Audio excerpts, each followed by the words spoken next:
TDP ప్రభుత్వం 14-19లో అధికారంలో ఉన్నప్పుడు రిమ్స్ కాడ కొత్త రిమ్స్ కాడ స్థలాన్ని కేటాయించడం జరిగింది.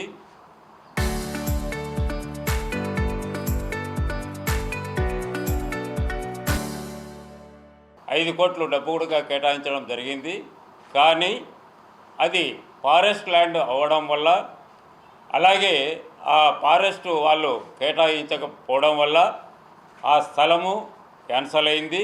అలాగే ఆ 5 కోట్లు కూడా ఎనికిపోవడం జరిగింది. ఇకపోతే 19-24 మధ్యలో వైఎస్ఆర్సీపీ వచ్చిన తర్వాత వైఎస్ఆర్సీపీ నాయకులైనటువంటి అప్పటి మేయర్ అయినటువంటి సురేష్ బాబు గారు అయితేనేమి, అలాగే అంజద్ బాషాన అయితేనేమి, అలాగే రవీంద్రారెడ్డి గారు అయితేనేమి, అలాగే మన కడప ఎంపీ గారు గౌరవనీయులైనటువంటి అవినాష్ రెడ్డి గారి సహాయ సహకారములతో ఈ కార్యక్రమం మళ్ళా ముందుకు తీసుకోవడం జరిగింది.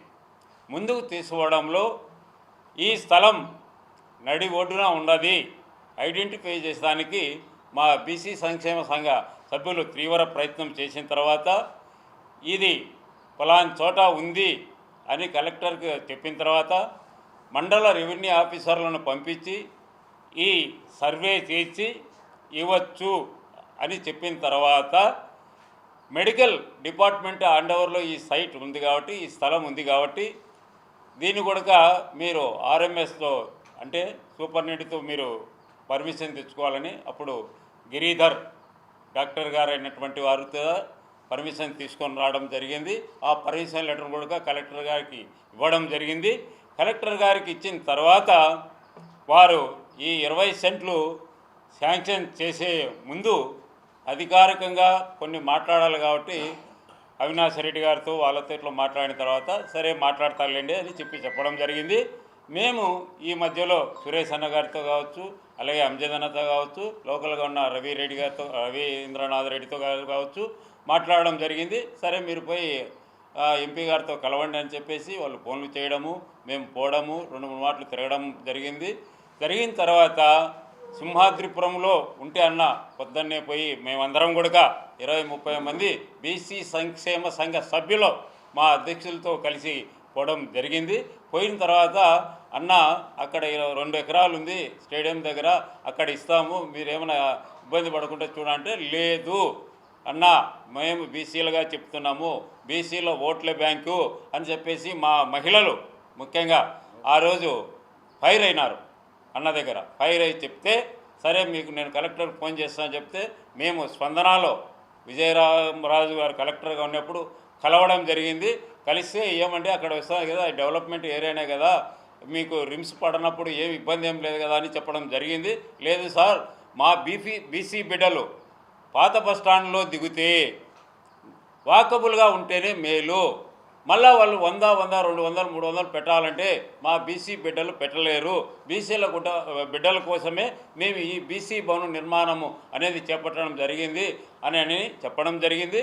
సరే మీరు మరొకసారి ఆలోచించేసి మీ కార్యవర్గ సమావేశాన్ని ఏర్పాటు చేసుకొని బుధవారం 6 గంటలకు రమ్మని చెప్పాడు. సోమవారం కలిసిన తర్వాత బుధవారం 6 గంటలకు విజయరామరాజు గారు వారి ఛాంబర్లోనే పిలిపించి గౌరవనీయులు కలెక్టర్ గారికి గురిగా ధన్యవాదాలు చెప్పాలి.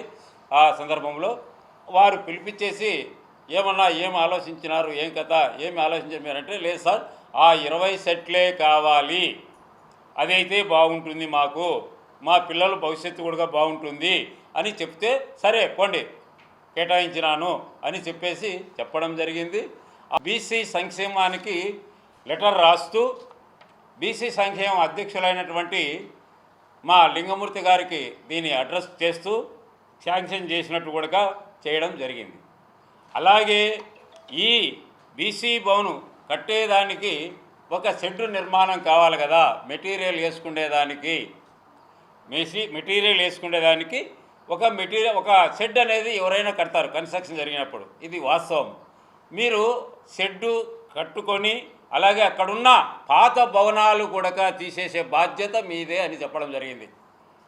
ఇక్కడున్న పాత భవనాలు కూడా తీసేసే బాధ్యత మీదే, మీ డబ్బుతోనే తీసేసుకోండి, మీ డబ్బుతోనే ఇది కట్టండి, ఇది మనం కూర్చోండేది కట్టుకోండి, కన్స్ట్రక్షన్కు వాడుకోండి. కన్స్ట్రక్షన్ వాడిన తర్వాత కామ్రేడ్ ఇక్కడ చూడండి, temporary shed for reminding of BC welfare activities అన్నాడు. దీని అర్థం ఏమో మీరే చెప్పండి సోదరా మీడియా మిత్రులు. ఈ బిల్డింగ్ అయిపోయిన తర్వాత దీన్ని మీ బీసీ యాక్టివిటీస్కు వాడుకోండి అని చెప్పడం జరిగింది. ఓకేనా? అది ఒక అంశం అయిన తర్వాత దీన్ని బీసీ భవన్ నిర్మించాలంటే డబ్బులు కావాలి. డబ్బులు లేనిది ఏది కాదు. మనము స్టేట్ గవర్నమెంట్కు రాస్తే 50 సెంట్లు పైన ఉంటేనే బీసీ భవన్ నిర్మాణం చేస్తాము, లేకుంటే చేయము అని మనకు లెటర్ ఇవ్వడం జరిగింది. ఇచ్చిన తర్వాత ఏం చేయాలా? మేమందరం మళ్ళా సమావేశమై సురేష్ బాబు అన్న దగ్గరే సమావేశమై, అన్న ఈ మాదిరి ఉంది, ఇలా పరిస్థితి ఉంది, మనం ఏం చేస్తాము చెప్పండి. ఎందుకంటే ఆయన కూడా మాకు బీసీ పెద్ద, బీసీ నాయకుడు, ప్రజాప్రతినిధి కాబట్టి ఆయన్ను కలవడం జరిగితే ఆయన ఏమన్నాడు, అన్న మనమే చందాలు వేసుకున్నామని దాదాపు ఒక 10-20 మందికి ఆయనే ఫోన్ చేసి సరే ఓకే అని ఆయన కూడా 2.5 లక్షల రూపాయలు చెక్కు కూడా ఇచ్చినాడు. ఇచ్చిన తర్వాత ఇదంతా చేస్తే మనకు బీసీ భవన్ అవుతుందో లేదో అని చెప్పేసి మళ్ళా మనం ఆలోచన చేసి ఇవన్నీ దృష్టి కూడా ఒకసారి అవినాష్ రెడ్డి అన్న సార్ గారికి దృష్టికి తీసుకుపోతే వద్దులేనా మనమే ఫండ్స్ ఎంపీ ల్యాండ్స్ కింద చేస్తామని చెప్పి మన స్టేట్ నుంచి ఎన్నికైన రాజ్యసభ సభ్యుడు పర్మిల్ నత్తాల్ ఆరిది 5 కోట్లు శాంక్షన్ చేయడం జరిగింది. ఆ 5 కోట్లు కూడా మనకు లెటర్ కలెక్టర్ గారు ఇవ్వడం జరిగింది. 5 కోట్లు చెప్తా ప్లీజ్ చేయడం జరిగింది. 5 కోట్లు సరిపో అంటే మన ఎస్టిమేట్ వచ్చేసి అప్పుడు 6,25,000 వేశారు. ఎవరు? R&B వారు. R&B వారు ఏం వేసినారు?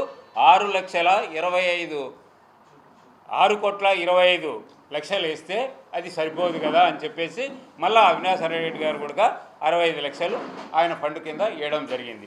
ఇది జరిగిన తర్వాత ఈ బీసీ భవన్కు సంబంధించి SC-R&Bకి కలెక్టర్ గారు ఫండ్స్ వచ్చినాయా, మీరు దాన్ని కార్యక్రమాన్ని చేయండి అని SC-R&B గారికి లెటర్ ఇవ్వడం జరిగింది.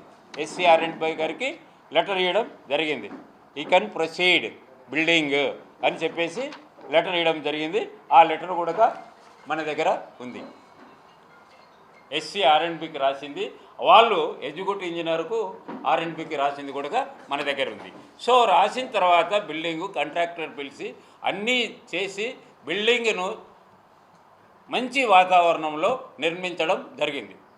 నిర్మించిన తర్వాత దానికి మౌలిక వసతులు కానీ ఇంకోటి కానీ చేయాలా అనే ఉద్దేశంతో మేము మళ్ళా కలెక్టర్ మారిన తర్వాత రోజోటి శివశంకర్ గారికి పోతే సార్ ఈ మాదిరి ఉంది మీరు విజిట్ చేయాలంటే ఆయన 2-3 సార్లు విజిట్ చేశాడు.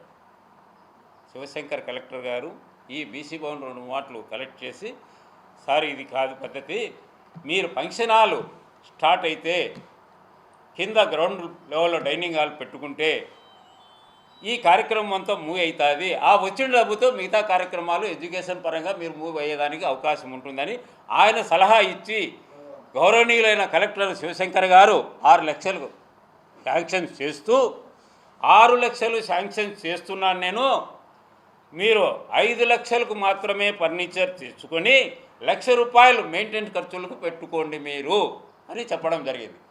అది కూడా బ్యాంక్ అకౌంటు ఓపెన్ చేయండి, జాయింట్ అకౌంటు, మీరు బీసీ వెల్ఫేర్ ఆఫీసర్ అంటే అప్పుడున్న బీసీ వెల్ఫేర్ ఆఫీసరు ఒకరి పేరు మీదనే అకౌంటు రాయలసీమ గ్రామీణ బ్యాంకులో ఓపెన్ చేయడం జరిగింది.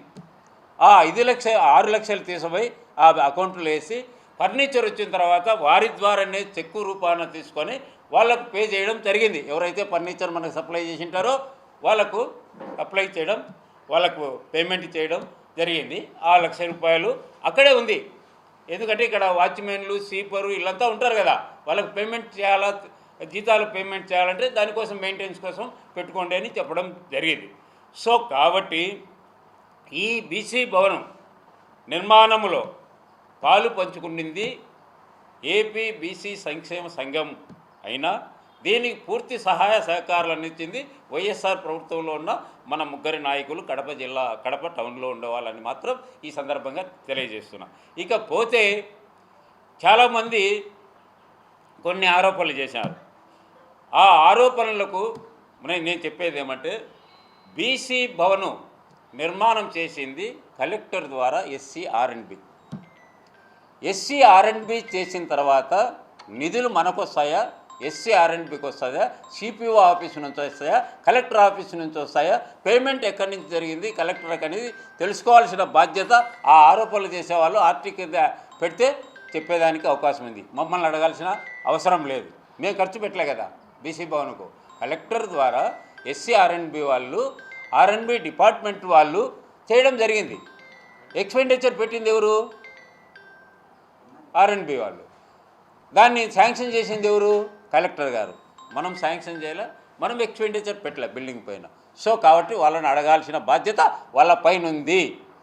దానిపైన 10% తీసుకున్నారు, ₹1 కోటి తీసుకున్నారు అనేది అభియోగం చేస్తున్నారు. ఇప్పుడు ఇక్కడ నేను దానిపైన ఛాలెంజ్ చేసేది ఏమంటే, వాళ్ళు నిరూపించాలి ఆ పద్ధతిని, లేదంటే లీగల్గా మూవ్ అయ్యేదానికి మేము రెడీగా ఉన్నాము. అలాగే దీనిపైన మనం ఇక్కడ కూర్చునే దానిపైన కబ్జా చేశాడు మా అధ్యక్షులు లింగమూర్తి అని అన్నారు. కాదు, మీకు ఇప్పుడే లెటర్ చూపించాను. మన గౌరవనీయుల కలెక్టర్ గారు శాంక్షన్ చేస్తే దానికి సెట్ చేసి రాజకీయ పదవులు ఇవన్నీ మేము ఇప్పుడు అడగడం లేదు.